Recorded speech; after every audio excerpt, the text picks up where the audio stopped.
যখন এই পৃথিবীতে সন্তান ভূমিষ্ঠ হয় তখন একজন মুসলিম বাবা মার প্রথম যে কাজটি হয় তাকে হচ্ছে তার কানে আপনার তাওহীদের বাণী পৌঁছে দিতে হবে। বিশ্বনবী মুহাম্মদ রাসূলুল্লাহ সাল্লাল্লাহু আলাইহি ওয়াসাল্লাম তিনি যে নির্দেশনা দিয়েছেন সেই তাওহীদের বাণী আপনার সেই সন্তানের কানে পৌঁছে দিতে হবে। বিশেষ করে এই সন্তান ভূমিষ্ঠ হওয়ার পরই এই সন্তানের আপনার কি একেবারে তার কানের সামনে এই যে আজান দিতে হবে এমনটি না, আপনার সন্তানকে কোলে নিয়ে আপনি কি এই সন্তানের জন্য আপনি কি আল্লাহ রাসূল সাল্লাল্লাহু আলাইহি ওয়াসাল্লাম যেভাবে বলেছেন আজান দেওয়ার কথা এসেছে, আপনি আজান দিবেন। আল্লাহ সুবহানাহু ওয়া তাআলা তিনি বলেন যে আল মালু ওয়াল বানুনা জিনাতুল হায়াতিদ দুনিয়া, এই যে মাল টাকা পয়সা সন্তান সন্ততি এগুলো হচ্ছে দুনিয়ার একটা আপনার সুশোভিত দুনিয়ার আপনার কি সৌন্দর্য, এই সৌন্দর্য আল্লাহ রাব্বুল আলামিন তিনি আমাদেরকে দিয়েছেন। অতএব এই সন্তানের আপনার সুসন্তান হিসেবে গড়ে তোলা আমাদের নৈতিক দায়িত্ব। কিন্তু এই সন্তান পাওয়ার পর সন্তানকে যদি আপনি সুন্দরভাবে গড়ে না তোলেন তাহলে এই সন্তানকে আপনি ছেড়ে দিলেন। এই সন্তান নিয়ে আপনার 5টা সন্তান আছে, ছেলে আছে, আপনি খুব অহংকার করছেন, গর্ববোধ করছেন, যে কোনো বিষয়ে তাদেরকে আপনি কাজে লাগাচ্ছেন, সন্ত্রাসীর কাজে, বিভিন্ন কাজে, চাঁদাবাজির কাছে আপনি বাহবা পাচ্ছেন, কিন্তু আল্লাহ সুবহানাহু ওয়া তাআলার কাছে আপনার কোনো কি মূল্য নাই। কারণ আল্লাহ সুবহানাহু ওয়া তাআলা সেই কিয়ামতের সময় আপনার এই সন্তান সন্ততি কোনো কাজে আসবে না যদি এই সন্তান সন্ততিকে যদি আপনি উত্তম আদর্শ দিয়ে উত্তম আপনার তারবিয়ত দিয়ে যদি তাদেরকে গড়ে না তোলেন। আল্লাহ সুবহানাহু ওয়া তাআলা তিনি বলছেন লা ইয়ানফাউ মালুন ওয়ালা বানুন ইল্লা মান আতাল্লাহা বিকলবিন সালিম, যে কিয়ামতের দিনে তোমাদের এই টাকা পয়সা ধন সম্পদ এবং তোমাদের এই সন্তান সন্ততি কোনো কাজে আসবে না যতক্ষণ না পর্যন্ত তোমরা তোমাদের হৃদয়কে পরিষ্কার হৃদয় নিয়ে তোমরা আল্লাহর দরবারে উপস্থিত হবে। সম্মানিত উপস্থিতি, কিয়ামতের সেই কঠিন মুহূর্তে কেউ কারো উপকারে আসবে না। ইয়াউমা ইয়াফিরুল মারউ মিন আখি, সেই দিন কিয়ামতের দিন তার থেকে তার ভাই কি হবে, পলায়ন করবে, তেমনি ভাবে তার বাবা মা পলায়ন করবে, তেমনি ভাবে সাহিবাতিহি ওয়া বানি।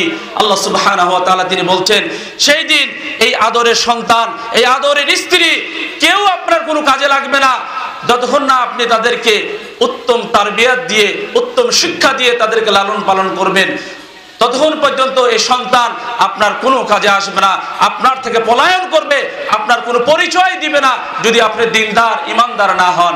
সম্মানিত ভাইয়েরা, এই জন্য আমাদেরকে খেয়াল রাখতে হবে। সম্মানিত ভাইয়েরা, আসুন আমরা রাসূল সাল্লাল্লাহু আলাইহি ওয়াসাল্লামের কিছু হাদিস আমরা আলোচনা করি যে বিশ্বনবী মুহাম্মদ রাসূলুল্লাহ সাল্লাল্লাহু আলাইহি ওয়াসাল্লাম তিনি আমাদেরকে সন্তানদেরকে কিভাবে লালন পালন করার জন্য তিনি দিক নির্দেশনা দিয়েছেন। বিশেষ করে আপনাদের স্মরণ করে দিতে চাই, যখন এই পৃথিবীতে সন্তান ভূমিষ্ঠ হয় তখন একজন মুসলিম বাবা মার প্রথম যে কাজটি হয় তাকে হচ্ছে তার কানে আপনার তাওহীদের বাণী পৌঁছে দিতে হবে। বিশ্বনবী মুহাম্মদ রাসূলুল্লাহ সাল্লাল্লাহু আলাইহি ওয়াসাল্লাম তিনি যে নির্দেশনা দিয়েছেন সেই তাওহীদের বাণী আপনার সেই সন্তানের কানে পৌঁছে দিতে হবে। বিশেষ করে এই সন্তান ভূমিষ্ঠ হওয়ার পরই এই সন্তানের আপনার কি একেবারে তার কানের সামনে এই যে আজান দিতে হবে এমনটি না, আপনার সন্তানকে কোলে নিয়ে আপনি কি এই সন্তানের জন্য আপনি কি আল্লাহ রাসূল সাল্লাল্লাহু আলাইহি ওয়াসাল্লাম যেভাবে বলেছেন আজান দেওয়ার কথা এসেছে, আপনি আজান দিবেন। এই জন্য মসজিদ থেকে আপনার ইমাম সাহেবকে ভাড়া করে নিয়ে আসতে হবে, কোনো মাদ্রাসা থেকে কোনো আপনার শিক্ষককে ভাড়া করে নিয়ে আসতে হবে না। আপনি যদি আজান দিতে পারেন সেটাই যথেষ্ট। এটা তো শুরুতেই বলেছি, যদি আপনি দিনদার পাত্র পাত্রী চয়ন করেন তাহলে তো আপনার তারাই যথেষ্ট তার সন্তানের জন্য এই তাওহীদের বাণী পৌঁছে দেওয়ার ক্ষেত্রে। কিন্তু আমরা অনেকে এই ভুলটা করে থাকি, আমরা সেই তাওহীদের বাণী আজান আমরা পৌঁছে দিই না। বিশেষ করে নাসিরউদ্দিন আলবানী রাহিমাহুল্লাহ তিনি এই আমলটিকে তিনি দুর্বল বা জয়ীফ বলেছেন, কিন্তু অন্যান্য যে সমস্ত মুহাদ্দিসিনে কেরাম রয়েছেন তারা সকলে এটাকে আমলযোগ্য আপনার আমল বলে তারা এটা সাব্যস্ত করেছেন। অতএব এই আমলটা আমরা করতেই পারি। আর বিশেষ করে একামতের কথা, এটা অত্যন্ত দুর্বল, এটা করা যাবে না। এক কানে আজান, এক কানে একামতের যে ইগুলো এটা আপনার অত্যন্ত দুর্বল। আমরা ইনশাআল্লাহ আজান দিব। আর একটা যেটা স্মরণ করে দিব বিশ্বনবী মুহাম্মদ সাল্লাল্লাহু আলাইহি সাল্লাম এর সময় আপনার সাহাবীদের কোন সন্তান জন্মগ্রহণ করলে তারা বরকত নেওয়ার জন্য আল্লাহ রাসূলের কাছে সন্তানকে নিয়ে যেত তাহনিক করার জন্য। আল্লাহ রাসূল সাল্লাল্লাহু আলাইহি সাল্লাম খেজুর চিবিয়ে এই বাচ্চার মুখে দিয়ে দিতেন। কিন্তু আল্লাহ রাসূল সাল্লাল্লাহু আলাইহি সাল্লাম যেহেতু পৃথিবীতে নেই, এটা রাসূল সাল্লাল্লাহু আলাইহি সাল্লামের সঙ্গে নির্দিষ্ট ছিল, খাস ছিল।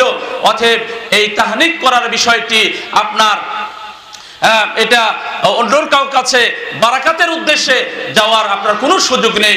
আপনি নিজেই যদি আপনার সন্তানের জন্য আপনি কিছু খেজুর চিবিয়ে দেন, এটাই আপনার জন্য যথেষ্ট হবে, এটার জন্য আপনারই করতে হবে না। বিশেষ করে আরো স্মরণ করে দিতে চাই যে সন্তান ভূমিষ্ঠ হওয়ার পর আমরা অনেকেই ভুল করে থাকি। আমরা আমাদের সন্তানের সপ্তম দিনে যে আপনার নাম রাখতে হবে, এই নামগুলো কিন্তু আমরা চয়ন করি না, বাছাই করি না, বা আমরা নাম দিই না। এবং নাম দিলেও আমরা রাসূল সাল্লাল্লাহু আলাইহি ওয়াসাল্লাম তিনি যেভাবে নামকরণ করতে বলেছেন সেভাবে কিন্তু আমরা আমাদের সন্তানদের নামকরণ করি না।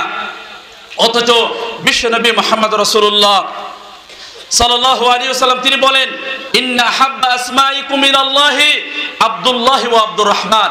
আল্লাহ সুবহানাহু ওয়া তাআলার নিকট সবচেয়ে প্রিয় নাম হচ্ছে আব্দুল্লাহ এবং আব্দুর রহমান। কিন্তু আমরা আমাদের এই আধুনিকতার এত আমাদেরকে ছোঁয়া লেগেছে, আমরা আমাদের সন্তানদের নাম 2 অক্ষরে 3 অক্ষরে রাখছি। এমনও নাম রাখছি আমাদের সন্তানদের যে সে হিন্দু না মুসলিম পার্থক্য করা কঠিন। সম্মানিত উপস্থিতি, বিভিন্ন নাটকের সিরিয়াল দেখে, বিভিন্ন আপনার মুভি দেখে, সেখান থেকে আমরা আমাদের সন্তানদের নাম আমরা চয়ন করছি। সে নামের অর্থ কি আমরা সেটা জানি না, সেখানে শুনেছি সে নাম আমরা রেখে দিচ্ছি। এমনটি আছে কি নাই? সম্মানিত ভাইরা, এটা থেকে আমাদের বিরত থাকতে হবে। আমরা আমাদের সন্তানদের নাম আব্দুল্লাহ এবং আব্দুর রহমান রাখবো। সম্মানিত ভাইরা, আমরা একজন আমাদের গ্রামে আব্দুল্লাহ বা আব্দুর রহমান থাকলে আমরা রাখতে চাই না যে অমুকের ছেলের নাম তো আব্দুল্লাহ রয়েছে, আমার ছেলের নাম আর আব্দুল্লাহ রাখবো কেন? শুনুন, আল্লাহ রাসূলের সাহাবীরা আল্লাহ রাসূলের এই হাদিসগুলোকে, সুন্নাহকে তারা এতটা অনুসরণ করেছে, এতটা গ্রহণ করেছে যে অনেক সাহাবী তাদের 5টি সন্তান রয়েছে, 5 জনের নামই তারা আব্দুল্লাহ রেখেছে।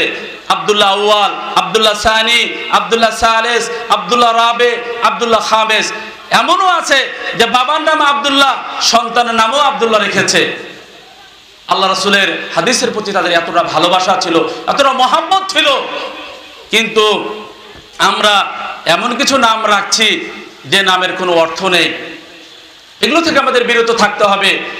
কোরআন এবং সুন্নাহর যে সমস্ত অর্থবহ নাম আছে এইগুলো আমাদের রাখতে হবে।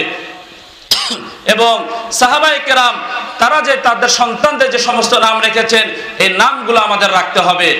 আমরা এমন কোন নাম রাখবো না যেমন মালিকুল আমলাক, শাহেনশাহ, বাদশার বাদশাহ, এই সমস্ত নাম পরিহার করতে হবে। যে নামের অর্থ খারাপ, আল্লাহ রাসূল সাল্লাল্লাহু আলাইহি ওয়াসাল্লাম তিনি এই নামগুলো তিনি পরিবর্তন করে দিতেন।